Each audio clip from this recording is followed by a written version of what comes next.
গল্প করেন আপনারা শুনছেন হুমায়ুন আহমেদের উপন্যাস জ্যোৎস্না ও জননীর গল্প। আজকে তৃতীয় পর্ব।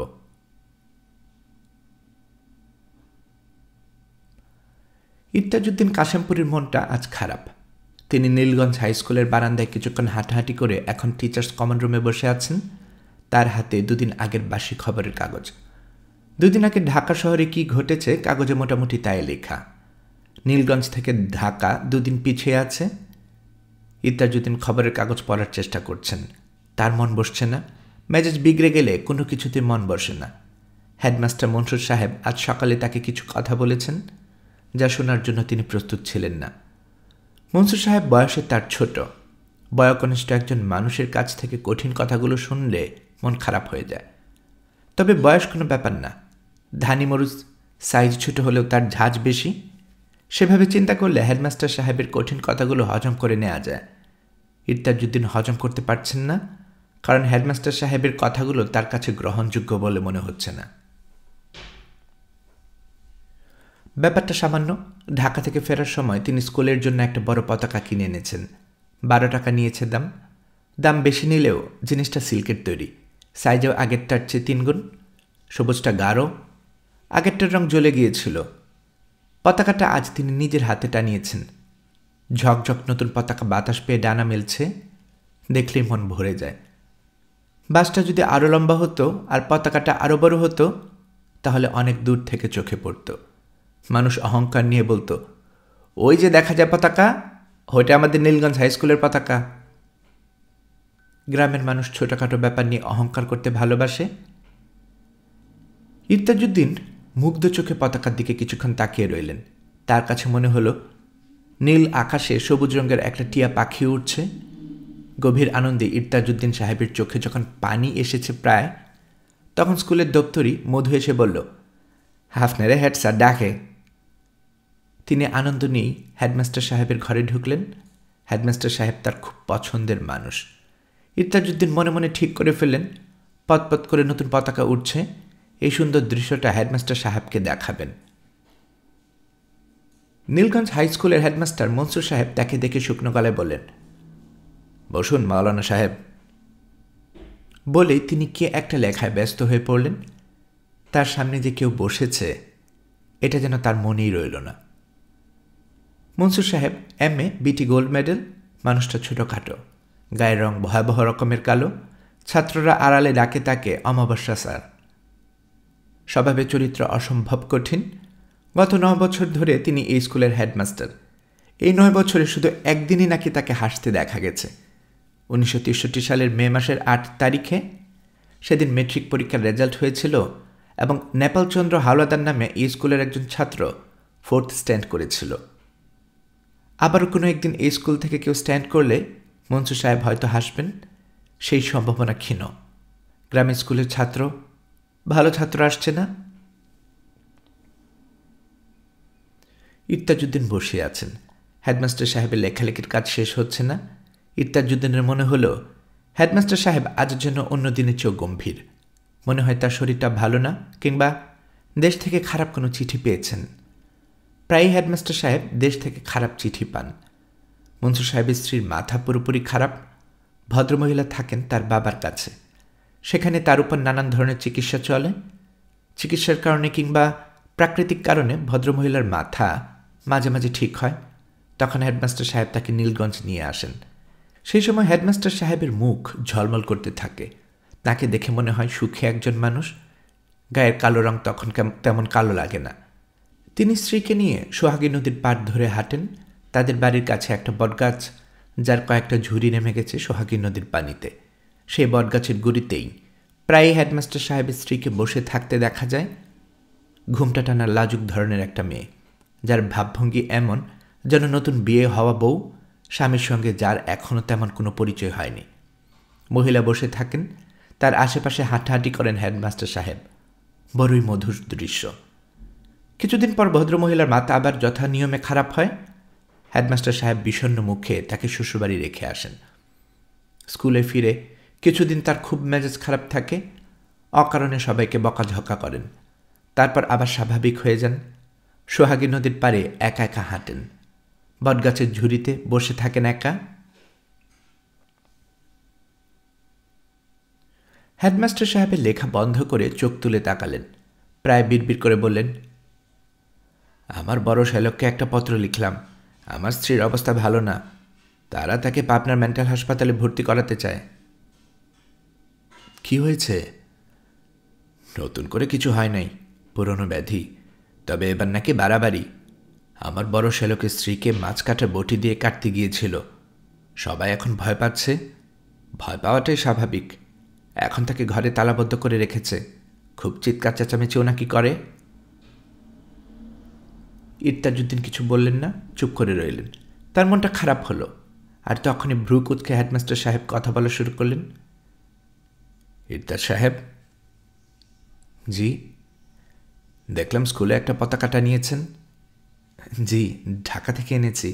12 টাকা দাম নিয়েছে। কাপড়টা সিল্কের। জাতীয় পতাকা আজকাল পাওয়াই মুশকিল, কেউ বিক্রি করতে চায় না। নিতান্তই অপ্রয়োজনীয় কাজে খরচ করেছেন। অপ্রয়োজনীয় খরচ করার মতো অবস্থা স্কুলের নেই, যেখানে মাস্টারদের বেতন দিতে পারি না। ইরতাজউদ্দিন নিচু গলায় বলল, জাতীয় পতাকা অপ্রয়োজনীয় কোনো ব্যাপার না স্যার। পতাকা তো একটা আমাদেরও ছিল, সেটার রং জ্বলে গেছে। মনসুর সাহেব গম্ভীর গলায় বললেন, এই দেশের জন্য রং জ্বলে যাওয়া পতাকাই ঠিক আছে, রং তো বাস্তবেও জ্বলে গেছে। ইরতাজউদ্দিন বললেন, আপনার কথা বুঝলাম না। হেডমাস্টার সাহেব বিরস গলায় বললেন, এক সময় এই পতাকাটাকে নিজের মনে হতো, আর এখন হয় না। সারা দেশে কী যে হচ্ছে, খবর নিশ্চয়ই রাখেন। না রাখেন না? কোনটা? জি, খবর রাখি। লক্ষণ খুবই খারাপ, পতাকা বদলে যেতে পারে। কাজে আমার ধারণা আপনি অকারণে দরিদ্র একটা স্কুলের 12 টাকা খরচ করিয়ে দিয়েছেন। ইরতাজউদ্দিন বিস্মিত গলায় বলল, পতাকা বদল হয়ে যাবে? হ্যাঁ, যাবে। চট করে বদল হবে না, তবে হবে। লক্ষণ সেই রকমই। মাওলানা ভাসানী পল্টনের মাঠে কি বক্তৃতা দিয়েছেন জানেন? জি না। না জানারই কথা। কোনো কাগজে আসে নাই। সব খবর তো আর কাগজে আসে না। কোনটা আসবে কোনটা আসবে না তা তারা ঠিক করে দেন। মাওলানা ভাসানী কি বলেছেন? তিনি বলেছেন, নারায়ে তাকবীর, আল্লাহু আকবার, স্বাধীন পূর্ব পাকিস্তান জিন্দাবাদ। কি বলেন এসব? পতাকা বদল হয়ে যাবে, চাঁদতারা পতাকা থাকবে না। মাওলানা সাহেব সুফি মানুষ, ওনার জিন সাধনা আছে। জিনদের মারফতে তিনি আগে আগে খবর পান, চাঁদতারা পতাকা থাকবে না। ইরতাজউদ্দিন চিন্তিত মুখে বলল, যদি সেরকম হয় সেটা ভালো হবে না। ভালো হবে না কেন? হিন্দুর গোলামি করতে হবে, মুসলমান হিন্দুর গোলামি করবে, সেটা কি করে হয়? হেডমাস্টার সাহেব ক্লান্ত গলায় বললেন, কপালে গোলামি লেখা থাকলে গোলামি করতে হবে, উপায় আর কি? তবে দেশ স্বাধীন হলে হিন্দুর গোলামি করতে হবে, এটা কী ধরনের চিন্তা? আপনি আধুনিক মানুষ, আপনি উন্নত চিন্তা করবেন, সেটি তো স্বাভাবিক। এখন তো আমরা গোলামি করছি, অন্য কিছু তো আর করছি না। সেন্ট্রাল গভর্নমেন্টের সার্ভিসে বাঙালির সংখ্যা কত জানেন? শতকরা 10-এরও কম। সেনাবাহিনীতে বাঙালির সংখ্যা কত জানেন? না জানাই ভালো। পশ্চিমাদের ইচ্ছা অনিচ্ছার বাইরে যাবার আমাদের কোনো উপায় আছে? কোনো উপায় নেই। শেখ মুজিবুর রহমান সাহেব কি ইলেকশনে জিতে পেরেছেন অ্যাসেম্বলিতে বসতে? পারেননি, কারণ তাকে বসতে দেওয়া হবে না, কোনোদিনও না। এখন যা হচ্ছে তার নাম ধানাই আর পানাই। কাজে আমাদের সময় হয়ে আসছে পতাকা খুলে ফেলে দেওয়ার। পতাকা নামিয়ে ফেলব? হ্যাঁ, আপাতত পুরানো পতাকাই উড়ুক, নতুনটা না। জি আচ্ছা। আর পতাকার দাম বাবদ 12 টাকা আপনাকে স্কুল ফান্ড থেকে দেওয়া হবে না। পারচেস কমিটির অনুমোদন ছাড়া আপনি পতাকা কিনেছেন, এটা আপনি পাবেন না। সব কিছু নিয়মের ভেতর দিয়ে হতে হবে, নিয়মের বাইরে যাওয়া যাবে না। জি আচ্ছা। আর শুনুন, আমার স্ত্রীর জন্য দোয়া করবেন। জি অবশ্যই করব, জোহরের নামাজের পরেই দোয়া করব ইনশাআল্লাহ। ইরতাজউদ্দিন মন খারাপ করে হেডমাস্টার সাহেবের ঘর থেকে বের হলেন। স্বাধীন পূর্ব বাংলা, এই জাতীয় কথাবার্তা ইদানিং খুব শোনা যাচ্ছে, কিন্তু এগুলো কোনো কাজের কথা না, অকাজের কথা। অখণ্ড হিন্দুস্তানি মুসলমানরা অনেক কষ্ট করেছে। জিন্নাহ সাহেব মহাপুরুষ মানুষ ছিলেন, তিনি অভাগা মুসলমানদের মুক্তি দিয়েছিলেন। অকৃতজ্ঞর মতো সেসব কথা ভুলে গেলে চলবে না। মুসলমানদের ভুলে গেলে চলবে না যে কোনো হিন্দুর বাড়িতে তারা ঢুকতে পারত না। হিন্দু বাড়িতে মুসলমান ঢুকলে সেই বাড়ি অপবিত্র হয়ে যেত। হিন্দু ময়রার মিষ্টির দোকানে বসে তারা মিষ্টি খেতে পারত না। মুসলমানরা নগদ পয়সা দিয়ে ভিক্ষারির মতো দুহাত বাড়িয়ে দিত, মিষ্টি ছুঁড়ে দেওয়া হতো সেই হাতে। এই অপমানের ভেতর দিয়ে তাকে অসংখ্যবার যেতে হয়েছে। আজ যারা স্বাধীন বাংলা করছে, তারা কি এই অপমানের ভেতর দিয়ে গিয়েছে? মাওলানা ভাসানী তো গিয়েছেন, তাহলে তিনি কেন এই কাণ্ডটি করছেন? তার মতো বুদ্ধিমান লোক হিন্দুদের চাল বুঝতে পারছেন না, তা কি করে হয়? ইন্ডিয়া যে একটা গভীর ষড়যন্ত্র করছে, এ তো বোঝাই যাচ্ছে। পুরো জাতিকে অন্ধকারে ঠেলে দেওয়ার চেষ্টা করছে, খুব সূক্ষ্মভাবে করছে। এটা আর কিছুই না, জিন্নাহ সাহেবের সঙ্গে দাবা খেলায় হেরে যাবার শোধ তোলার চেষ্টা। এতদিন পর তারা একটা সুযোগ পেয়েছে, এই সুযোগ তারা হাতছাড়া করবে না। জোহরের নামাজের পর মাওলানা ইরতাজউদ্দিন পাকিস্তানের সংহতি ও মঙ্গলের জন্য দীর্ঘ প্রার্থনা করলেন। হেডমাস্টার সাহেবের স্ত্রীর বিষয়ে দোয়া করার কথা ছিল, করতে ভুলে গেলেন। তার মনটা খারাপ হয়ে গেল। তিনি আবারও নফল নামাজে বসলেন। সেই দিন দুপুর 1টায় রেডিওতে প্রেসিডেন্ট ইয়াহিয়া জাতীয় পরিষদের অধিবেশন ঘোষণা স্থগিত করলেন। তারিখটা হলো 1 মার্চ 1971। রেডিও পাকিস্তান ঢাকা থেকে তার ভাষণ প্রচার করা হলো। তিনি বললেন, যথাক্রমে পূর্ব ও পশ্চিম পাকিস্তানের প্রতিনিধিশীল দুটি প্রধান দলের মধ্যকার অচলাবস্থার পরিপ্রেক্ষিতে আমি বাধ্য হয়েছি 1971 সালের 3রা মার্চ জাতীয় পরিষদের বৈঠক মুলতবি করতে। তবে আমি সুস্পষ্টভাবে বলতে চাই, এ মুলতবি 2-3 সপ্তাহের বেশি অতিক্রান্ত হবে না এবং এই স্বল্প পরিসর সময়ে আমি আমাদের দেশের 2 অঞ্চলে নির্বাচিত প্রতিনিধিদের মধ্যে সৌহার্দ্য আনয়নের সব ধরনের প্রচেষ্টাই করব। সন্ধ্যা পার হয়েছে। মাগরিবের নামাজ শেষ করে ইরতাজউদ্দিন রান্না বসিয়েছেন। আয়োজন সামান্য, ভাত, ডাল আর আলু ভর্তা। বয়মে খাঁটি ঘি আছে। আলু ভর্তার সঙ্গে 2 চামচ ঘি দিয়ে দেবেন। ক্ষুধা পেটে অমৃতর মতো লাগবে। নবীজি 2টো খেজুর খেয়ে অনেক রাত পার করেছেন, সেই তুলনায় রাজভোগ। আলু ভর্তা করা গেল না। 3টে আলু ছিল, 3টাই পচা। তাছাড়া আলু ভর্তার প্রধান উপকরণ কাঁচা মরিচ বা শুকনো মরিচ কোনোটাই নেই। ইরতাজউদ্দিন বললেন, শুকর আলহামদুলিল্লাহ, সবসময় সর্বপরিস্থিতিতে শুকর গুজার করতে হবে। আল্লাহ পাক শুকর গুজারি বান্দা পছন্দ করেন। হাঁড়িতে পানি ফুটছে। ইরতাজউদ্দিন ফুটন্ত পানিতে ডাল ছাড়বেন। তার ঠিক আগে আগে মধু এসে বলল, হ্যাঁ স্যার, আপনারা ডাকে, রাতে তার সাথে আপনারা খাইতে বলছে। ইরতাজউদ্দিন বললেন, রান্না কি? মধু বলল, ময়রালা মাছের ঝোল, টাকি ভর্তা, মাসকলাইয়ের ডাইল। রেঁধেছে কে? তুই? যে। ইরতাজউদ্দিন আবারও বলল, শুকর আলহামদুলিল্লাহ। মধু হেডমাস্টার সাহেবের বাড়িতে থাকে, রান্নাবান্না করে। তার রান্নার হাত খুবই ভালো। মাছের কাটাকুটা, সামান্য লাউ, পাতা, কুমড়া দিয়ে সে এমন জিনিস তৈরি করে যে মোহিত হয়ে খেতে হয়।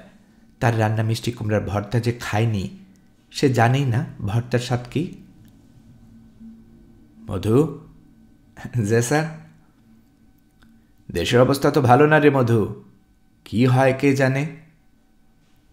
মধু দাঁত বের করে হাসতে হাসতে বলল, হোক গা, কপালে লিখন, না হবে খণ্ডন। মধুকে অতিরিক্ত আনন্দিত মনে হচ্ছে। কারণে অকারণে দাঁত বের করে নিঃশব্দে হাসছে। ইরতাজউদ্দিন ভ্রু কুঁচকে বললেন, গাঁজা খেয়েছিস নাকি রে? মধু দীর্ঘ নিঃশ্বাস ফেলে বলল, খাইতেও পারি, আবার নাও খাইতে পারি। এই জিনিসটা না খেলে হয় না? হয়, খাইলেও হয়, না খাইলেও হয়। ইরতাজউদ্দিন ডাল পানিতে ভিজিয়ে ফেলেছেন। পানি থেকে তুলে কলই মেলে দিলেন। শুকিয়ে গেলে আবার ব্যবহার করা যাবে। কোনো কিছুই নষ্ট করা উচিত না। আল্লাহ পাক অপচয়কারীকে পছন্দ করেন না। স্যারগো, দিনের অবস্থা কিন্তু ভালো না, ঝড় তুফান হইতে পারে। ইরতাজউদ্দিন সামান্য চিন্তিত বোধ করলেন। তিনি যে চালা ঘরে বাস করেন তার অবস্থা শোচনীয়। প্রধান খুঁটির সবকটি উইপোকা ধরেছে। ঝড়ের বড় ঝাপটা এই ঘর নিতে পারবে না, ঘর নতুন করে বাঁধতে হবে। ঠিক করে রেখেছিলেন বর্ষার আগে আগে ঘরের কাজটা ধরবেন। মনে হয় না এইবারও পারবেন। সব নির্ভর করছে আল্লাহ পাকের ইচ্ছার উপর। উনি ইচ্ছা করলে হবে, উনি ইচ্ছা না করলে হবে না। তার অনুমতি ছাড়া কিছুই হবে না। তাহলে মানুষের চেষ্টার মূল্যটা কি? মধু খিক খিক করে হাসছে। ইত্তাজউদ্দিন বললেন, কি হয়েছে রে? মধু বলল, কিছু হয় নাই, একটা শিলুক মনে আসছে, বলবো? বল শুনি। গায়ে ভাঙ্গে নল খাগরি, বাসুর ভাঙ্গে আইল। 6 মাস হইল গাই বিয়াইছে, বাসুর আইব কাইল।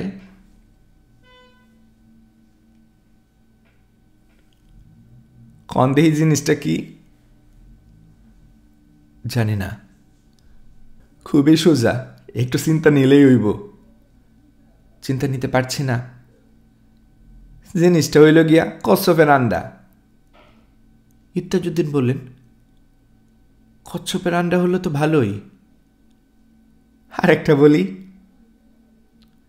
শিলুক শুনব না রে মধু, চল রওনা দেই। মধু উসখুস করছে। শিলুক তার খুব পছন্দের একটা বিষয়। এই অঞ্চলে শিলুক ভাঙ্গানো হিসেবে তার নাম ডাক আছে। বিয়ে শাদী হলেই তার ডাক পড়ে। বরযাত্রীদের কঠিন কঠিন শিলুক দিয়ে সে নাকানি চোপানি খাওয়ায়।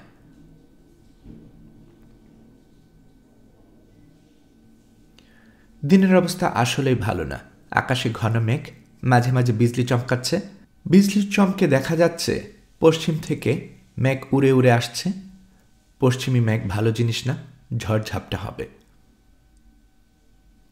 ইত্তাজউদ্দিন দ্রুত পা চালাচ্ছেন। বৃষ্টি নামার আগেই হেডমাস্টার সাহেবের বাড়ি পৌঁছানো দরকার। থানার সামনে দিয়ে গেলে সময় বেশি লাগবে, তবে রাস্তা ভালো, ডিস্ট্রিক্ট বোর্ডের সড়ক। জেলপাড়ার ভেতর দিয়ে গেলে অতি দ্রুত পৌঁছানো যাবে। সমস্যা একটাই, জঙ্গলের ভেতর দিয়ে রাস্তা, মাঝে মধ্যে খুব সাপের উপদ্রব হয়। ইত্তাজউদ্দিন সাপ ভয় পান। বৃষ্টির ফোঁটা পড়তে শুরু করেছে। ঠান্ডা বাতাসও ছেড়েছে, শরীর জুড়িয়ে যাওয়ার ঠান্ডা। চারদিকে ঘুরঘুটি অন্ধকার। ডিস্ট্রিক্ট বোর্ডের সড়ক এই অন্ধকারেও চিকচিক করছে। ইত্তাজউদ্দিনের মনে হচ্ছে তিনি সড়ক না, নদীর উপর দিয়ে হাঁটছেন। থানার সামনে দিয়ে যাবার সময় তার মুখে 5 ব্যাটারির টর্চের আলো পড়ল। মুখে টর্চের আলো ফেলা বিরাট অভদ্রতা। এই অভদ্রতাটা থানাওয়ালারা সবসময় করে। তাদেরও দোষ দেয়া যায় না। তাদের মানুষ চিনতে হবে, কে চোর কে সাধু জানতে হবে। মাওলানা সাহেব, সালাম আলাইকুম। ওয়ালাইকুম সালাম। আমাকে চিনেছেন? আমি ওসি সদরুল আমিন। গলা শুনেই চিনতে পারি নাই, পরিচয় চিনেছি। মুখের উপর টর্চের আলো ফেলেছি, বেয়াদবি মাফ করে দেবেন। আপনি যান কই? হেডমাস্টার সাহেবের বাড়িতে যাচ্ছি, উনি খবর পাঠিয়েছে।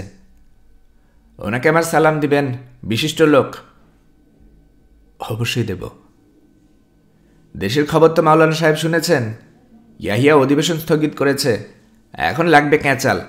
ঢাকার পোস্টিং থাকলে অবস্থা কেরোসিন হয়ে যেত। পাবলিকের সঙ্গে কাটাকাটি, মারামারি। পুলিশ দেখলে পাবলিক খেপে যায়।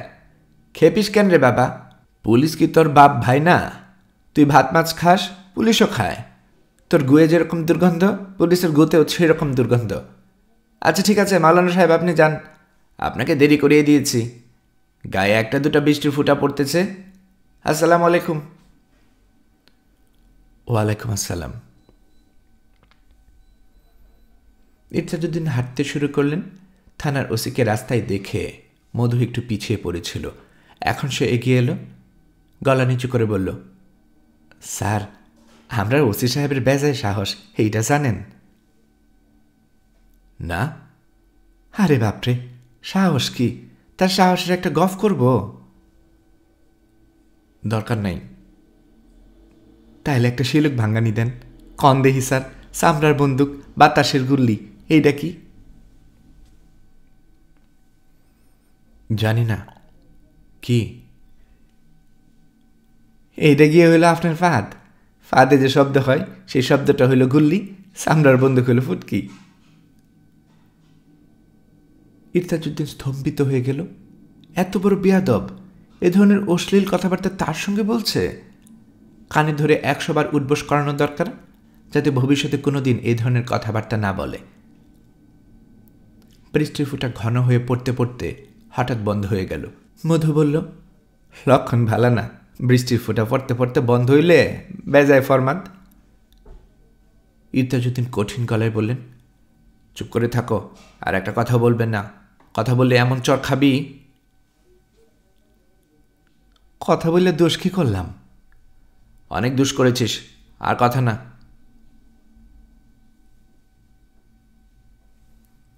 হেডমাস্টার সাহেব বারান্দার চৌকের উপর বসে আছেন। ঘরের ভেতর হারিকেন জ্বলছে। হারিকেনের আলোয় তাকে আবছা দেখা যাচ্ছে।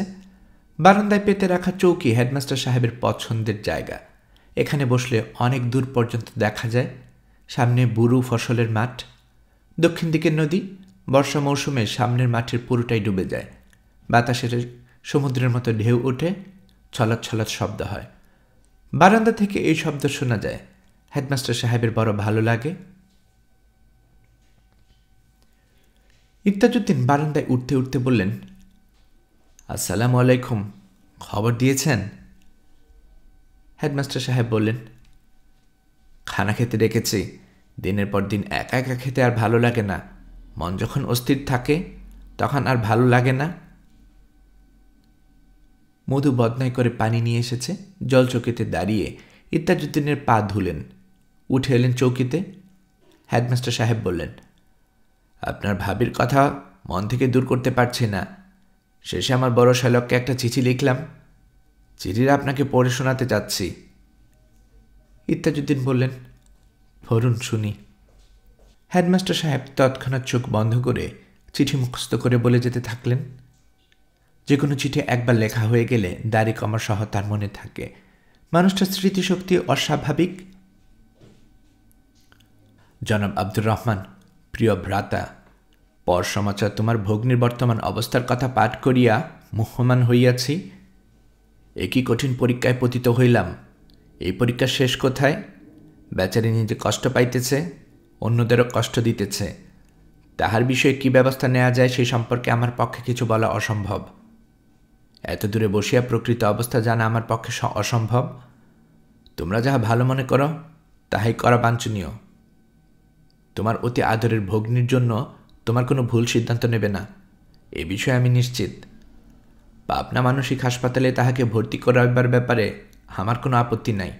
আল্লাহ পাকের কাছে প্রার্থনা যেন হাসপাতালে তাহার সুচিকিৎসা হয়। ইতি। চিঠি মুখস্থ করে বলা শেষ করে হেডমাস্টার সাহেব ইরতাজউদ্দিনের দিকে তাকালেন। ইরতাজউদ্দিন বললেন, পুনশ্চতে কিছু লিখেছেন? না। চিঠির বক্তব্যের সঙ্গে আপনি কি একমত? অবশ্যই। ইরতাজউদ্দিন ছোট্ট নিঃশ্বাস ফেলে বললেন, আপনি একমত না? আপনার মনে সংশয় আছে? সংশয় আছে বলে আপনি আমাকে চিঠিটা শুনিয়েছেন? আপনার মন চাচ্ছে যেন আমি বলি আপনি যা বলেছেন ঠিকই করেছেন? আপনি আমার সাপোর্ট চাচ্ছেন? হেডমাস্টার সাহেব কিছু বললেন না। এক দৃষ্টিতে ইরতাজউদ্দিনের দিকে তাকিয়ে রইলেন। ইরতাজউদ্দিন বললেন, আপনি একটা কাজ করেন, ভাবিকে আপনার কাছে নিয়ে আসেন। আপনার পাশে থাকলে ভাবি সাহেবের মনে একটা পরিবর্তন আসতে পারে। তারপরেও যদি কিছু না হয়, আমরা দুজন ওনাকে হাসপাতালে নিয়ে আসব। ডাক্তার সাহেবের সঙ্গে কথাবার্তা বলে আসব। আমাকে নিয়ে আসতে বলছেন? জি। তাহলে বরং এটাই করি। হেডমাস্টার সাহেবকে দেখে মনে হলো তার বুক থেকে পাষাণ ভার নেমে গেছে। তিনি সহজে নিঃশ্বাস নিতে পারছেন। ইরতাজউদ্দিন বললেন, ক্ষুধা হয়েছে, খানা দিতে বলেন। আকাশের অবস্থা ভালো না, সকাল সকাল বাড়ি ফিরব। পশ্চিম আকাশে কেমন লাল হয়ে আছে, বড় তুফানের লক্ষণ। মধু এসে বিড়বিড় করে বলল, খানা দেওয়ান যাইব না, দেরি হইব। হেডমাস্টার সাহেব বললেন, দেরি হবে কেন? রান্না তো আগেই করা। মধু সেই প্রশ্নের জবাব না দিয়ে উদাস চোখে মাথা চুলকাতে লাগল। জানা গেল খোকর খাবারে মুখ দিয়েছে বলেই নতুন করে রান্না বসাতে হবে। সেটাই এই মুহূর্তে সম্ভব হচ্ছে না। চাল বাড়ন্ত, চাল কিনে আনতে হবে। হেডমাস্টার সাহেব অবাক হয়ে বললেন, বলিস কি? মধু বলল, হারামি কুত্তা একটা আছে, বড় ত্যাক্ত করতেছে, বিষ খাওয়ায় আরে মারণ ছাড়া গতি নাই। হেডমাস্টার সাহেব বললেন, আমার শরীরটা ভালো না, আমি আগেই ঠিক করেছিলাম রাতে কিছু খাবো না, 1 গ্লাস তোকমার শরবত খেয়ে শুয়ে পড়ব। মাওলানা সাহেবের খাবারের ব্যবস্থা করা দরকার, উনি ক্ষুধার্ত, ঘরে চিরামুড়ি আছে না? ইরতাজউদ্দিন বললেন, আমার ভাতের খিদা হয়েছে, এই খিদা চিরামুড়ি খেলে যাবে না, আমি ঘরে গিয়ে ভাত চড়াবো। হেডমাস্টার সাহেব বললেন, মধুকে সঙ্গে নিয়ে যান, রেঁধে দিয়ে আসবে, ও নিজেও চারটা খাবে। ইরতাজউদ্দিন মধুকে নিয়ে পথে নামলেন। ডিস্ট্রিক্ট বোর্ডের রাস্তায় ওঠার পরপর প্রচণ্ড শব্দে কয়েকবার বিদ্যুৎ চমকাল। জঙ্গলের দিক থেকে শস্য শব্দ আসছে। মধু ভীত গলায় বলল, জ্বর আসতেছে গো, আইস খবর আছে। দেখতে দেখতে ঝড় এসে গেল। ঝড়ের প্রথম ধাক্কায় মধু ছিটকে রাস্তা থেকে খালে পড়ে গেল। ইরতাজউদ্দিনকে দৌড়ে এসে আশ্রয় নিতে হলো থানায়। ঝড়ের তাণ্ডব চলল অনেক রাত পর্যন্ত। রাতে তাকে খেতে হলো ওসি সাহেবের বাসায়। ওসি সাহেবের স্ত্রী লম্বা ঘুমটা টেনে অতি যত্নে ইরতাজউদ্দিনকে খাওয়ালেন। মহিলার সন্তান সম্ভবা, শরীর ঢেকে ঢুকে রাখার চেষ্টায় ব্যস্ত। ওসি সাহেব থানায় নেই। ঝড় আসছে দেখে তিনি 3 জন কনস্টেবল নিয়ে বের হয়ে পড়েছেন। তার উদ্দেশ্য ডাকাত হাসান মাঝিকে ধরা। ঝড় বৃষ্টির রাতে সে নিশ্চয়ই তার তৃতীয় পক্ষের স্ত্রীর কাছে রাত কাটাতে আসবে। হাসান মাঝি তৃতীয় পক্ষের স্ত্রীর নাম রঙ্গিলা। সে আগে গৌরীপুরের নটিবাড়িতে নটির কাজ করত। হাসান মাঝি তাকে বিয়ে করে মিন্দাপুর গ্রামে ঘর তুলে দিয়েছেন। মিন্দাপুর নীলগঞ্জ থেকে 2-2.5 মাইল দূরে। সে যে মাঝে মাঝে এখানে রাত কাটায় সে খবর ওসি সাহেব জানেন। তার ভাগ্য ভালো হলে দেখা যাবে বেটা আজই এসেছে। রান্নার আয়োজন ভালো, গরুর মাংস, পাবদা মাছের ঝোল, করলা ভাজি, বেগুন ভর্তা। ইরতাজউদ্দিন বললেন, মাগো, বড়ই তৃপ্তি করে খেয়েছি, আল্লাহ পাক কার রুজি কোথায় রাখেন বলা মুশকিল। খাওয়া শেষ করে তিনি হাত তুলে মোনাজাত করলেন, হে আল্লাহ পাক, হে গাফুরুর রহিম, যেখানে আজ আমি এর তৃপ্তি করে খেয়েছি তার জন্য তোমার দরবারে শুক্রিয়া। যে বিপুল আয়োজন করে আমাকে খাইয়েছে তার ঘরে যেন এর চেয়েও 10 গুণ ভালো খানা সবসময় থাকে। তোমার পাক দরবারে এই প্রার্থনা আমার, আমিন। দোয়া শেষ করে ইরতাজউদ্দিন তাকিয়ে দেখেন ওসি সাহেবের স্ত্রী চোখের পানি মুছছে। ইরতাজউদ্দিন বিস্মিত হয়ে বললেন, কাঁদছেন কেন গো মা? মহিলা শাড়ির আঁচলে চোখ মুছতে মুছতে বললেন, আপনি এত সুন্দর করে দোয়া পড়লেন, শুনে চোখে পানি এসে গেছে। ঝড় থামার পর ইরতাজউদ্দিন বাড়ি ফিরলেন। বাড়ির সামনে এসে তিনি অবাক হয়ে তাকিয়ে আছেন। বাড়ির কোনো চিহ্নই নেই। ঝড় উড়িয়ে নিয়ে চলে গেছে। তিনি কিছুই বললেন না। মধু শুধু বলল, স্যার, আপনারে তো শুয়াইয়া দিছে। ইরতাজউদ্দিন জবাব দিলেন না। মধু বলল, মন খারাপ করিলেন না, একটা শিলক দেই, ভাঙ্গেন। যায় না চক্ষেতে দেখা, কর্ণে শোনা যায়, উড়াল দিয়া আসে হে উড়াল দিয়া যায়। স্যার, পারছেন? খুবই সোজা। ইরতাজউদ্দিন জবাব দিলেন না। মধু আনন্দিত গলায় বলল, এটা হইল জ্বর। জ্বর উড়াল দিয়া আসে, উড়াল দিয়া যায়, এরে চক্ষে দেখা যায় না।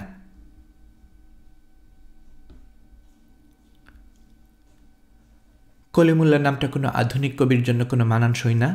কবিতা মানেই তো শব্দের খেলা। কলিমুল্লা নামের মধ্যে কোনো শব্দের খেলা নেই। এ নাম উচ্চারণের সময় মুখ বড় হয়ে যায়, জিভ দেখা যায়। কিন্তু কলিমুল্লা একজন কবি। এই মুহূর্তে সে দৈনিক পাকিস্তান অফিসের সামনে দাঁড়িয়ে আছে। তার বয়স 25। সে জগন্নাথ কলেজে বিকম পড়ে। বিকম পরীক্ষা সে আগে 2 বার দিয়েছে, পাশ করতে পারেনি। তৃতীয়বারের জন্য জোরসোরে পরিশ্রম করে যাচ্ছে। কলিমুল্লার বাবা দ্বিতীয়বার পরীক্ষা ফেলের কথা শুনে টাকা পাঠানো বন্ধ করে দিয়েছেন। তাতে তার তেমন অসুবিধা হচ্ছে না। সে 2টা টিউশনি করে। কাটাবনের কাছে একটা হোটেলের সঙ্গে মাস খাবারই ব্যবস্থা করা আছে, সেখানে খায়। আর রাতে ঘুমোতে যায় ইকবাল হলে। গ্রাম সম্পর্কের এক বড় ভাই, ইতিহাসের 3rd ইয়ারের অনার্সের ছাত্র রকিব আলী ইকবাল হলে থাকেন। তার ঘরের মেঝেতে বিছনা পেতে শুয়ে থাকা। হলে এই বিষয়টা চালু আছে, রকিব ভাইয়ের বিছানাটা আলাদা রেখে মেঝেতে যে কজন ইচ্ছা শুয়ে থাকতে পারে। বিশ্ববিদ্যালয়ের পড়ুয়া বড় ভাইরা আশ্রয়হীন ছোট ভাইদের না দেখলে কে দেখবে? রুমের দরজা সবসময় খোলা থাকে। রাত 1-1:30টায় হলে এসে উপস্থিত হলেও তেমন কোনো অসুবিধা হয় না। অসুবিধা একটাই, নিরিবিলি কবিতা লেখাটা হয় না। এই কাজটা তাকে করতে হয় টিউশনির সময়। ছাত্রকে 1 ঘন্টা পড়াবার জায়গায় 2 ঘন্টা পড়ালে সবাই খুশি হয়। বাড়তি সময়টা সে কাজে লাগায়। ছাত্রকে রচনা লিখতে দিয়ে সে কবিতা লেখে। কলিমুল্লাহ ঠিক করে রেখেছে কবিতা লিখে খ্যাতিমান হলে সে একটা কবিতার বই বের করবে। বইটার নাম দেবে টিউশন কাব্য। যে বইটির প্রতিটি কবিতা ছাত্রকে পড়াতে গিয়ে লেখা। রবীন্দ্রনাথের মতো প্রতিটা কবিতার শেষে রচনার তারিখ ও স্থান দেয়া থাকবে। যেমন মেঘবালিকাদের দুপুর কবিতার নিচে লেখা থাকবে মন্টুদের জিগাতলের বাসা 5 ফেব্রুয়ারি 1971। কবিতার বইটা বের হবে ছদ্মনামে। অনেকগুলো ছদ্মনাম নিয়ে সে চিন্তা করছে, কোনোটাই তেমন মনে ধরছে না। একটার নাম মোটামুটি পছন্দ হয়েছে, সেটা হলো শাহ কলিম। এই ছদ্মনামটা মূলের কাছাকাছি। নামের আগে শাহ যুক্ত করায় মর্মী আধ্যাত্মবাদ কবি ভাব চলে আসে। তারপরও এই নাম আধুনিক না, গ্রাম্য কবিয়াল টাইপ নাম। যারা মুখে মুখে গান রচনা করে এবং একটা পর্যায়ে গানে নিজের নাম ঢুকিয়ে দেয়। যেমন শাহ কলিমে কয়, রোজ হাসরের দিনে তোমার পরাজয়, পিতা নয় মাতা নয় ব্রাদার ভগ্নী কেহই নয়, হৃদয়ে জাগিবি ভয়, জানিবা নিশ্চয়ই রোজ হাসরের দিনে তোমার পরাজয়। শাহ কলিমের পাশাপাশি আরেকটা নাম তার পছন্দের তালিকায় আছে, ধৈর্যটি দাস। কঠিন নাম, তবে বেশ আধুনিক। শাহ কলিম নামটা মনে এলে একটা বোকা বোকা বাবরি চুলের লোকের চেহারা মনে আসে। ধৈর্যটি দাস এর মনে হয় গম্ভীর চোখে চশমা পরা বুদ্ধিমান একজন মানুষ। নামটা হিন্দু, এটা একটা সমস্যা। সে যদি কোনো একদিন বিখ্যাত কিছু হয়ে যায়, তাহলে সমালোচকরা তাকে ধরবে, আপনি কেন হিন্দু ছদ্মনাম গ্রহণ করেছেন? এটা কি হীনমন্যতার কারণে? মুসলমান নাম কবির নাম হিসেবে চলবে না, এই বোধ থেকে এদেশের অনেক কবি তো ছদ্মনাম গ্রহণ করেছেন। এমনকি আমাদের প্রধান কবি শামসুর রহমানও একসময় ছদ্মনামে লিখতেন। হিন্দু ছদ্মনাম লেখার কথা তো তার মনে হয়নি। আপনার মনে হলো কেন?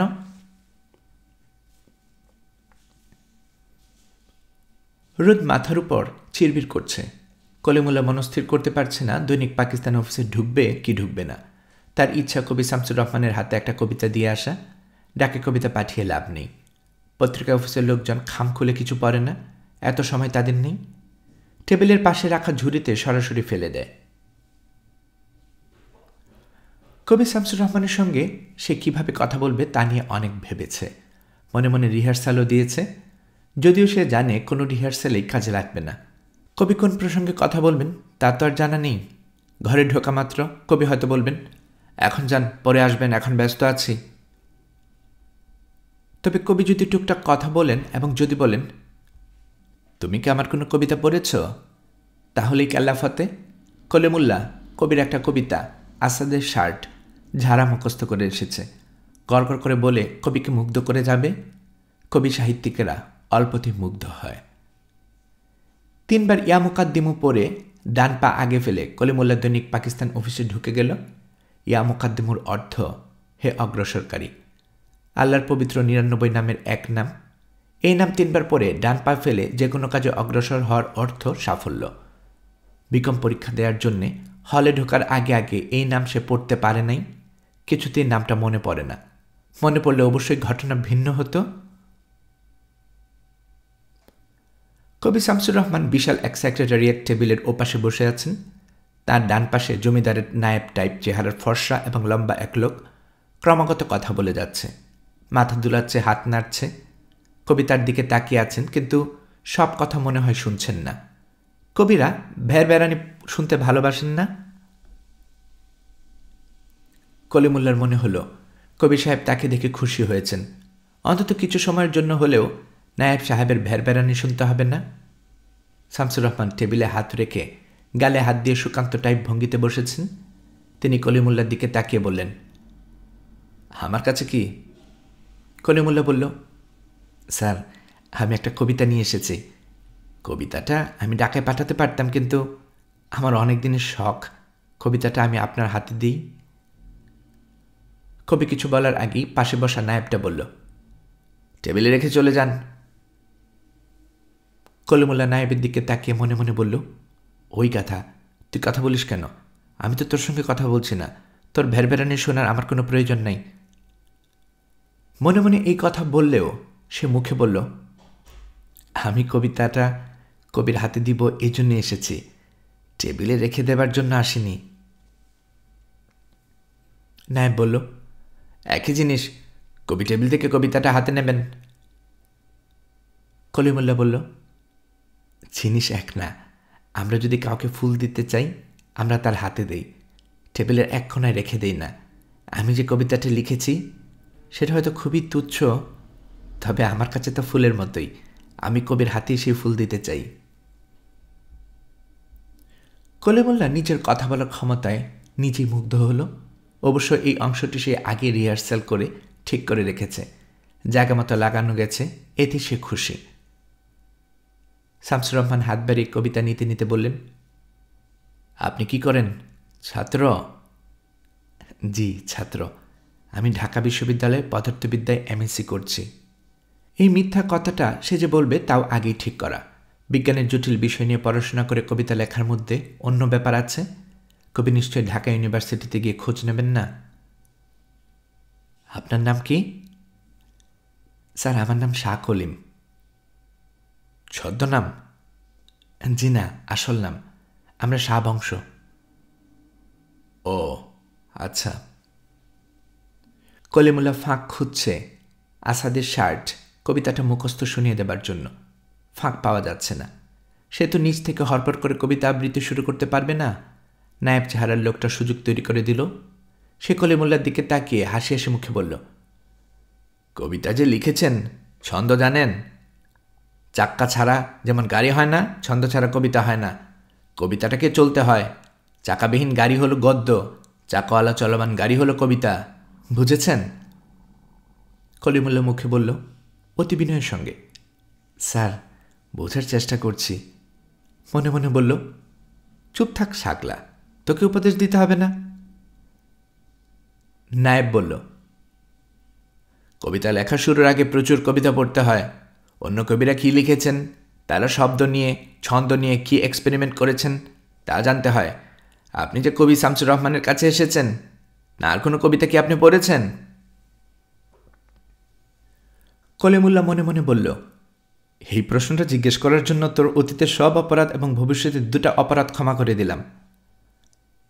মনে মনে বলা কথা শেষ হওয়া মাত্র সে গড়গড় করে কবির আসাদের শার্ট কবিতাটা মুখস্থ বলে যেতে লাগলো। তার উচ্চারণ ভালো, সে আবৃত্তিও ভালো করছে। কবিকে দেখে মনে হচ্ছে না তিনি অভিভূত হয়েছেন। মনে হয় তার আগে আরও অনেকেই এসে কবিকে কবিতা মুখস্থ করে শুনিয়েছেন। তার জন্যে এটা নতুন কিছু না। গুচ্ছ গুচ্ছ রক্তকবরীর মতো কিংবা সূর্যাস্তের জ্বলন্ত মেঘের মতো আসাদের শার্ট উঠছে হাওয়ায় নীলিমায়। বোন ভাই এর অম্লান শার্টে দিয়েছে লাগিয়ে নক্ষত্রের মতো কিছু বোতাম, কখনো হৃদয় সোনালী তন্তুর সূক্ষ্মতায়। বর্ষীয় সে জননী সে শার্ট উঠোনের রোদে দিয়েছে মেলে। ডালিম গাছের মৃদু ছায়া আর রুদ্র শোভিত মায়ের উঠোন ছেড়ে এখন সে শার্ট শহরের প্রধান সড়কে, কারখানার চিমনির চুড়োয়, গমগমে এভিনিউর আনাচে কানাচে উঠছে উঠছে অবিরাম। কবি পুরো কবিতা শেষ করতে দিলেন না, তার আগেই বললেন, আপনি বসুন, চা খাবেন? কলিমুল্লাহ বলল, স্যার চা খাবো না, তবে আপনি বসতে বলেছেন, আমি কিছুক্ষণ বসব। আপনার সামনে কিছুক্ষণ বসে থাকা আমার জন্য পরম সৌভাগ্যের ব্যাপার। কলিমুল্লাহ বসল। তাকে সম্পূর্ণ অগ্রাহ্য করে নায়েব বেটা কবির দিকে ফিরে হাত মাথা নেড়ে গল্প শুরু করল, যেন এই ঘরে তারা দুজনেই আছে, আর কেউই নেই। তারপর শুনুন কবি, কি ঘটনা। আমি না তার সঙ্গে বরিশাল থেকে স্টিমারি করে ফিরছি। সারাদিন খুব পরিশ্রম গিয়েছে, এখানে মিটিং ওখানে মিটিং। ভেবেছিলাম রাতে স্টিমারে ভালো ঘুম হবে, সেটা হলো না। চাঁদপুরের কাছাকাছি এসে ঘুম ভেঙে গেল। স্টিমারের রেলিং ধরে দাঁড়িয়ে আছি, দূরে দেখা যাচ্ছে চাঁদপুর শহর। শহরের বাতি পানিতে পড়ছে, এদিকে আবার ভোর হচ্ছে, ভোরের আলো, মায়াবী একটা পরিবেশ। কলিমুল্লাহ মনে মনে বলল, চুপ থাক বেটা, মায়াবী পরিবেশ, তুই তো মায়াবী বানানি জানিস না। আমি মুগ্ধ চোখে তাকিয়ে আছি, হঠাৎ চমকে উঠলাম। কে যেন আমার কাঁধে হাত রেখেছেন। তাকিয়ে দেখি নেতা, তার হাতে পাইপ। নেতা আমার নাম ধরে বললেন, কি দেখিস, বাংলার শোভা? কলিমুল্লাহ মনে মনে বলল, নেতা তোর কাঁধে হাত রেখে কথা বলেছে? তুই কি নেতার ইয়ার বন্ধু? বাক্যাজ বন্ধ করবি? আমি নেতাকে বললাম, আপনি এত ভোরে ওঠেন তা জানতাম না। নেতা বললেন, বাংলার শোভা আমাকে বাদ দিয়ে তোরা দেখে ফেলবি তা তো হতে পারে না। আয় আমার ঘরে আয়, চা খেয়ে যা। আমি নেতার কেবিনে গেলাম, উনি নিজেই চা বানিয়ে আমার হাতে দিলেন। কলিমুল্লাহ মনে মনে বলল, শুধু চা বানিয়ে তোর হাতে দিলেন? তোর হাত পা ম্যাসাজ করে দেন নাই? নেতার সঙ্গে তখন আমার একটা গুরুত্বপূর্ণ আলোচনা হলো। আমি নেতাকে বললাম, আপনি কিছু একটা করেন, মাওলানা ভাসানীকে সামলান, তার সঙ্গে বিরোধ মিটিয়ে ফেলেন। নেতা বললেন, মাওলানাকে নিয়ে তোদের চিন্তা করতে হবে না, আমি মাওলানাকে চিনি, মাওলানা আমাকে চেনে। কলিমুল্লাহ মনে মনে বলল, তুই তো দেখি আমার চেয়ে বড় মিথ্যাবাদী, তুই হয়ে গেলি শেখ মুজিবের উপদেষ্টা। কলিমুল্লাহ উঠে পড়ল, এই বকবকানি আর শোনা যায় না। সে ঘর থেকে বের হবার আগে কবি এবং নায়েব সাহেবের দুজনের পা ছুঁয়ে সালাম করল। কবি খুবই বিব্রত হলেন, তবে নায়েব সাহেব এমন ভাব করলেন যেন প্রতিদিন 50 জনের মতো তরুণ উঠতি কবি তাকে কদমবুসি করে। পরের সপ্তাহে শাহ কলিমের কবিতা মেঘবালিকাদের দুপুর দৈনিক পাকিস্তানের সাহিত্য পাতায় প্রকাশিত হয়। তারপরের সপ্তাহে দৈনিক পূর্বদেশে প্রকাশিত হয় একটি কাব্য নাটিকা। এর দুটি চরিত্র, একটি নাম পরাধীনতা, সে অন্ধতরুণী, আরেকটির নাম স্বাধীনতা, সে অসম্ভব রূপবান একজন যুবা পুরুষ। শাহ কলিম এর পরপরেই বাবরি চুল রেখে ফেলল, দাড়ি কাটা বন্ধ করে দিল। আপাতত তার প্রসঙ্গ এখানেই শেষ, তাকে যথাসময়ে আবার আনা হবে।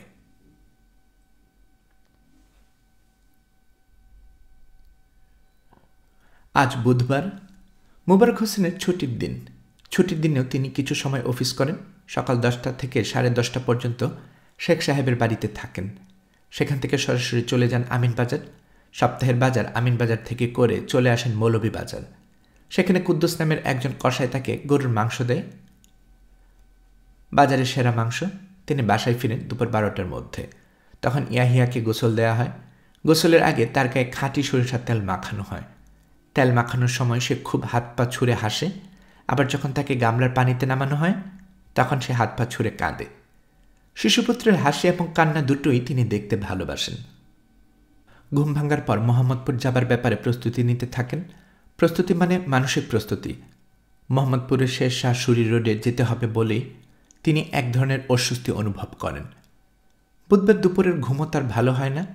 ঘুমের মধ্যে বিকট এবং অর্থহীন স্বপ্ন দেখেন। একবার স্বপ্নে দেখলেন কর্নেল শাহরুখ খানের কোলে তিনি বসে আছেন। স্বপ্নের মধ্যে ব্যাপারটা খুব স্বাভাবিক মনে হচ্ছিল, যেন কর্নেল সাহেবের কোলে বসে থাকাটাই যুক্তিযুক্ত এবং শোভন। আরেকবার স্বপ্নে দেখলেন তিনি, কর্নেল সাহেব এবং জহুর সাহেব খেতে বসেছেন। টেবিলে আস্ত খাসির একটা রোস্ট সাজানো। সবাই সেই রোস্ট থেকে মাংস ছিঁড়ে ছিঁড়ে নিচ্ছে। সমস্যা হচ্ছে খাসিটা জীবিত। যখনই তার গা থেকে মাংস ছেঁড়া হচ্ছে তখনই সে ঘাড় ঘুরিয়ে তাকাচ্ছে এবং বিড়বিড় করে বলছে, আস্তে আস্তে। এরকম কুৎসিত এবং অর্থহীন স্বপ্ন দেখার কোনো মানে হয় না। জহুর সাহেব তার সঙ্গে খুবই স্বাভাবিক সহজ ভঙ্গিতে কথা বলেন, মাঝে মাঝে হাসি তামাশাও করেন। সন্ধ্যাবেলা চায়ের সঙ্গে কাবাব খেতে দেন। মাঝে মাঝে থাকে গরুর পায়া। গরম গরম রুমালি রুটি দিয়ে পায়া খেতে অতি সুস্বাদু। জহুর সাহেব বেশিরভাগ কথাবার্তা বলেন খাবার দাবার নিয়ে। তিনি কোথায় কখন ভালো খাবারটা খেয়েছেন সেই গল্প। মিঠা কাবাব নামের একটা কাবাবের কথা তার কাছে প্রায়ই শোনা যায়। গাজরের রসের মাংস জাল দেওয়া হয়, তারপর সেই মাংস টুকরো টুকরো করে আগুনে ঝলসে খাওয়া। জহুর সাহেবের ধারণা বেহেস্তেও এই খানা পাওয়া যাবে কিনা সেই বিষয়ে সন্দেহ আছে। খাওয়া দাওয়ার ফাঁকে ফাঁকে রাজনীতি নিয়েও কথা হয়। রাজনৈতিক আলাপের সময় এই মানুষটা কোনো রকম সংশয় ছাড়া কথা বলেন। তখন তার চোখ বন্ধ থাকে। তাকে দেখে মনে হয় তিনি যা বলছেন তা যেন চোখের সামনে দেখতে পাচ্ছেন। বুঝলেন ইন্সপেক্টর সাহেব, একটা দেশ স্বাধীন হবে কি হবে না তা সেই দেশের মানুষ কিংবা সেই দেশের কোনো বিপ্লবী নেতার উপর নির্ভর করে না, নির্ভর করে আন্তর্জাতিক রাজনীতির খেলার উপর। ভারত চাচ্ছে পূর্ব পাকিস্তান স্বাধীন হোক, এতে তার সুবিধা। তার চিরশত্রু পাকিস্তানের একটা শিক্ষা হয়, পাকিস্তানের কোমর ভেঙে যায়। আরেক দিকে আছে চীন, ভারতের আরেক শত্রু। কাজেই পাকিস্তানের বন্ধু বিরাট এক শক্তি। 1960 সনে ভারতের উপর এমন চড়াও হয়েছিল যে ভারতের বুকের রক্ত জমে পানি হয়ে গিয়েছিল। চীন কিছুতেই চাইবে না পাকিস্তান ভেঙে যাক। যেহেতু চীন চাচ্ছে না, আমেরিকাও চাইবে না। ভারতের পাশে থাকবে সোভিয়েত ইউনিয়ন। এইসব হিসাব নিকাশে যে পাল্লা ভারী হবে, সেই পাল্লায়, বুঝতে পারছেন? জি, পারছি। শেখ মুজিব যদি বোকামি করেন, কোনোরকম প্রস্তুতি ছাড়াই স্বাধীনতার ঘোষণা দিয়ে দেন, তাহলে কি হবে দেখা যাক। 7 দিনের মাথায় মিলিটারি বিদ্রোহ দমন করবে। ভারত যদি যুদ্ধে জড়িয়ে না পড়ে, তাহলে 15 দিনের মাথায় সব ঠিকঠাক হয়ে যাবে। অনেক বড় বড় বিপ্লবী নেতাকে তখন দেখা যাবে পাক সার জামিন সাতবাদ গান করছেন। মানুষ সবসময় রক্তের পূজারী। দুর্বলকে মানুষ কখনো পছন্দ করে না। কেন বলুন তো? জানি না। কারণ বেশিরভাগ মানুষই দুর্বল। সে নিজের দুর্বলতা জানে। এই দুর্বলতা সে ঘৃণা করে, কাজেই অন্যের দুর্বলতাকেও সে ঘৃণা করে। Mankind avoids timidity because he is timid. এখন ইন্সপেক্টর সাহেব বলুন দেখি, শেখ মুজিব কি ভুল করবেন? স্বাধীনতার ঘোষণা দেবেন? ঢাল তলোয়ার ছাড়া নিধিরাম সর্দার হতে চাইবেন?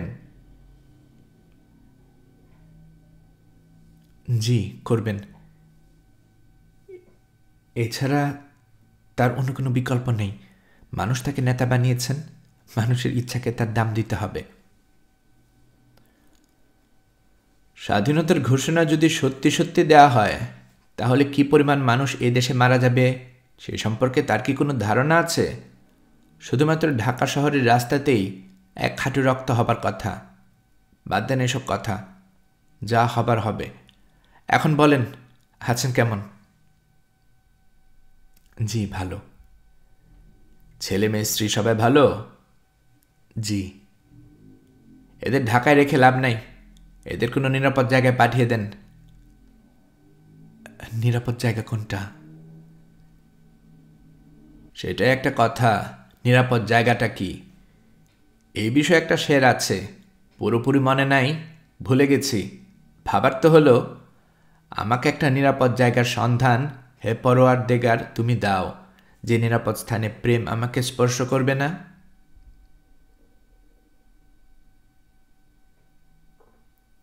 দুপুর 12টা থেকে 12:30 পর্যন্ত মোবারক হোসেন পুত্রের হাসি এবং কান্না দেখলেন।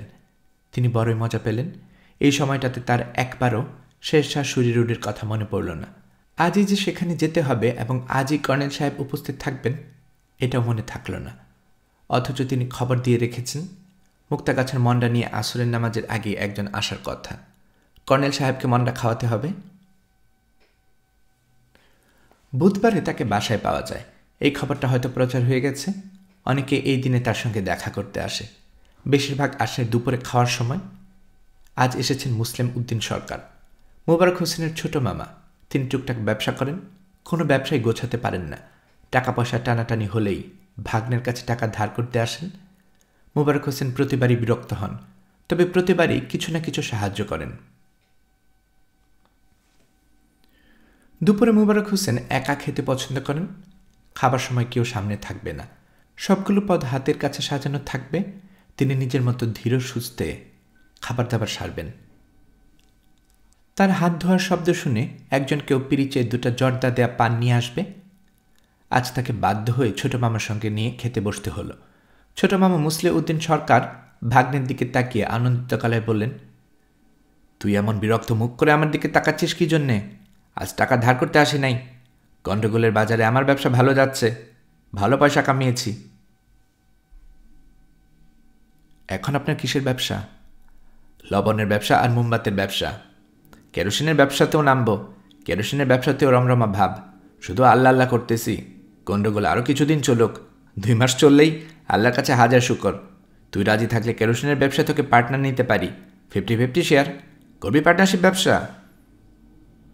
না। আচ্ছা থাক, যে জন্য এসেছি সেটা শোন। তোর বড় মেয়ের বিয়ে দিবি? মেয়ে ইন্টারমিডিয়েট দেবে। এখন বিয়ে দেয়া যায়, হাতে ভালো ছেলে আছে। মোবারক হোসেন কথা বলছেন না, শুনে যাচ্ছেন। খাওয়ার সময় কথা বলতে তার মোটেই ভালো লাগে না। ছেলে অত্যন্ত ভালো।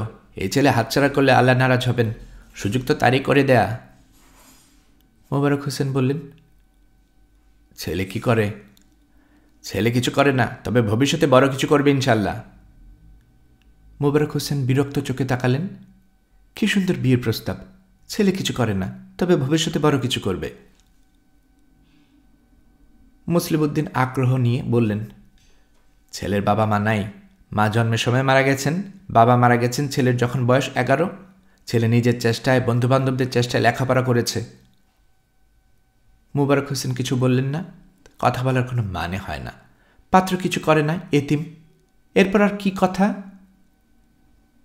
তুই ছেলেটাকে একদিন দেখ। প্রয়োজন দেখছি না। ছেলেটাকে দেখলে, তার সঙ্গে কথা বললে তোর ভালো লাগবে। ছেলে অত্যন্ত রূপবান। মোবারক হোসেন বললেন, অত্যন্ত রূপবানকে আমার দেখতে ভালো লাগে না, কথা বলতে ভালো লাগে না। আমি আজ তাকে সন্ধ্যায় তোদের বাসায় আসতে বলেছি। কেন? তোদের সঙ্গে চা খাবে। মোবারক হোসেন অত্যন্ত বিরক্ত হয়ে বললেন, মামা শুনুন, এটা তো আপনার কেরোসিনের ব্যবসা না যে আপনি হঠাৎ করে কোনো এক ডিলারের কাছ থেকে 100 টিন কেরোসিন কিনে ফেললেন।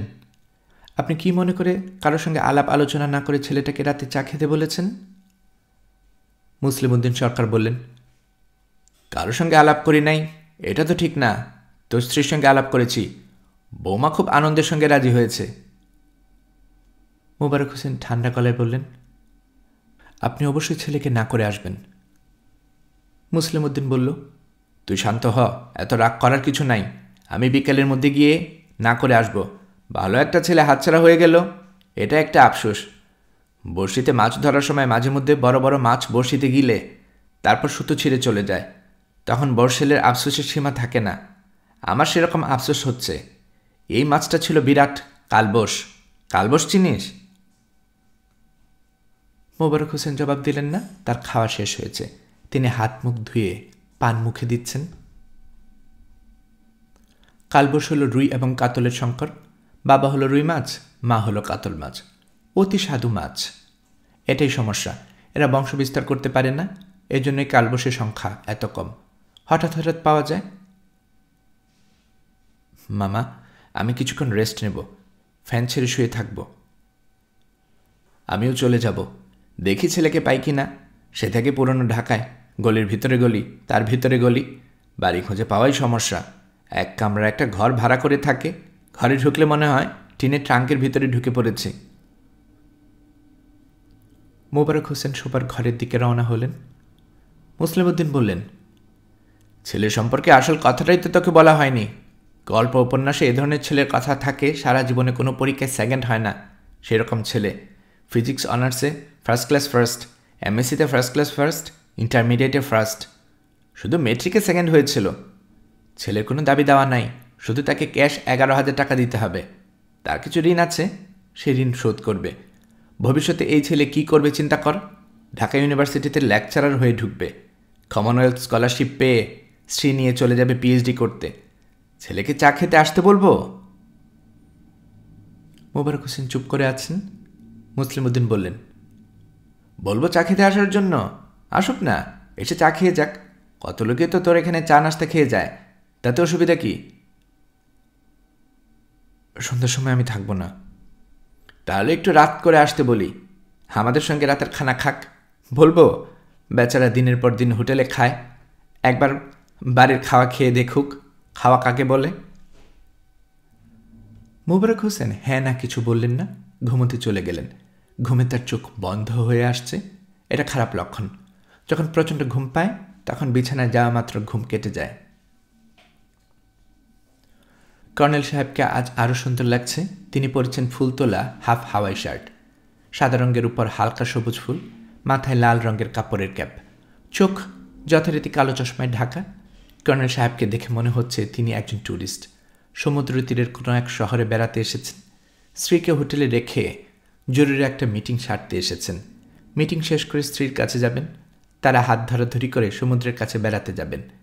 মিটিংয়ে মন বসছে না বলেই তিনি বারবার আঙ্গুল তুলে টেবিলে ঠকঠক করছেন।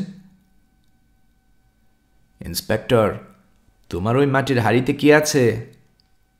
মুক্তাগাছার মন্ডা, আপনার জন্য আনিয়েছি। তোমার দেশের যে জিনিসটা তোমার সবচেয়ে প্রিয় সেটা? ইয়ে স্যার, থ্যাংক ইউ। এখন বলো, কেমন আছো? স্যার, ভালো আছি। আমি খবর নিয়েছি, তুমি খুব ভালোভাবে তোমার ডিউটি পালন করছো।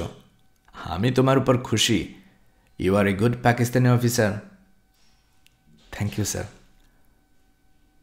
তোমার সঙ্গে যে পিস্তলটা আছে সেটা আমি রেখে দিব। মোবারক হোসেন চিন্তিত গলায় বললেন, স্যার, আমাকে অফিসে হিসাব দিতে হবে।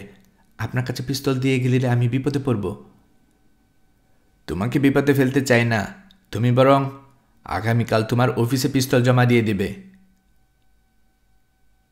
জি স্যার। আচ্ছা। তোমাদের এই পিস্তলগুলো পুরনো, ট্রিগার টিপলে দেখা গেল গুলি হলো না। আমি তোমাকে ভালো একটা পিস্তল দেব। মোবারক হোসেনের পেটে কেমন যেন শব্দ হচ্ছে, মাথা ঝিমঝিম করছে, পায়ের নিচটা অবশ হয়ে যাচ্ছে এমন অনুভূতি। মনে হচ্ছে তিনি চূড়াবালিতে দাঁড়িয়ে আছেন। ধীরে ধীরে তার শরীর ডেবে যাচ্ছে, আশেপাশে কেউ নেই যে তাকে টেনে তুলবে। জোহর সাহেব অবশ্য আছেন, তিনি আগের মতো মাথা নিচু করে সিগারেট টেনে যাচ্ছেন। কটা সিগারেট খাওয়া হয়েছে সেই হিসাব রাখা হয়নি। কর্নেল সাহেব যদি হঠাৎ জিজ্ঞেস করেন, তিনি জবাব দিতে পারবেন না। কর্নেল সাহেব নিশ্চয়ই খুব বিরক্ত হবেন। ইন্সপেক্টর। জি স্যার। তুমি হঠাৎ খুবই চিন্তিত হয়ে পড়েছ, কি জন্য?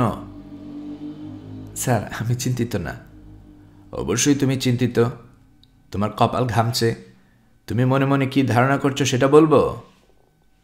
তোমার ধারণা আমি নতুন পিস্তল দিয়ে তোমাকে নির্দেশ দিব, যাও শেখ মুজিবকে খুব কাছ থেকে গুলি করো। তোমার প্রতি এটাই আমার হাই কমান্ডের নির্দেশ, তাই ভাবছো না? মোবারক হোসেন তাকালেন জহুর সাহেবের দিকে, তার ঠোঁটে চাপা হাসি। এই ভদ্রলোক কটা সিগারেট খেয়েছেন? কর্নেল সাহেব যদি সিগারেটের সংখ্যা জিজ্ঞেস করেন তাহলে বিপদে পড়ে যেতে হবে। হে আল্লাহ পাক, কর্নেল সাহেব আজ যেন সিগারেটের সংখ্যা না জিজ্ঞেস করেন। ইন্সপেক্টর। Yes sir. আমরা এই ধরনের কোনো পরিকল্পনা করলেও করতে পারি। আততায়ীর হাতে শেখ মুজিবুরের মৃত্যু, দলপতির শেষ মানেই দল শেষ। তবে এ ধরনের পরিকল্পনা করা হলে তার দায়িত্ব আমরা তোমাকে দেব না। তুমি বাঙালি, কোনো বাঙালিকে আমরা বিশ্বাস করি না। তোমার হাতের টিপ কেমন তাও জানি না। ভালো হবার কথা না। আমাদের দরকার শার্প শুটার, বুঝতে পারছো? জি স্যার।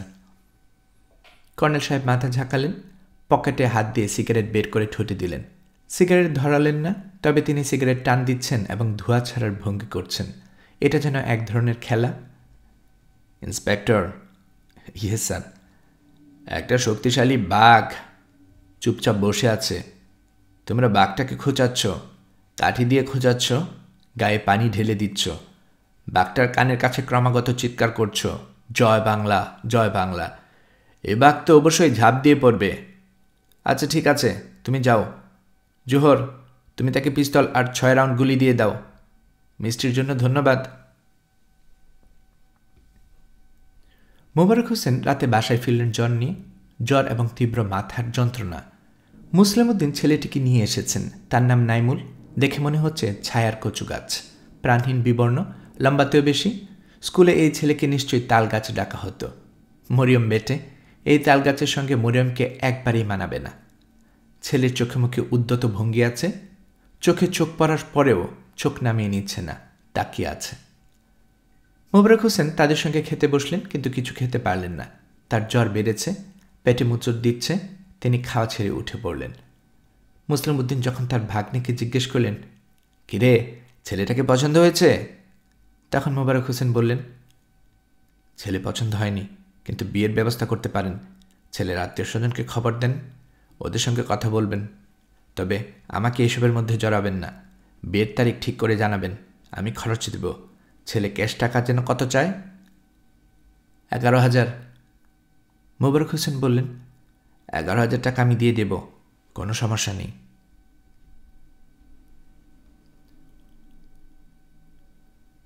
গল্পকরণে এতক্ষণ আপনারা শুনছিলেন হুমায়ুন আহমেদের লেখা মুক্তিযুদ্ধের উপর ভিত্তি করে উপন্যাস জ্যোৎস্না ও জননীর গল্প এর 3য় পর্ব।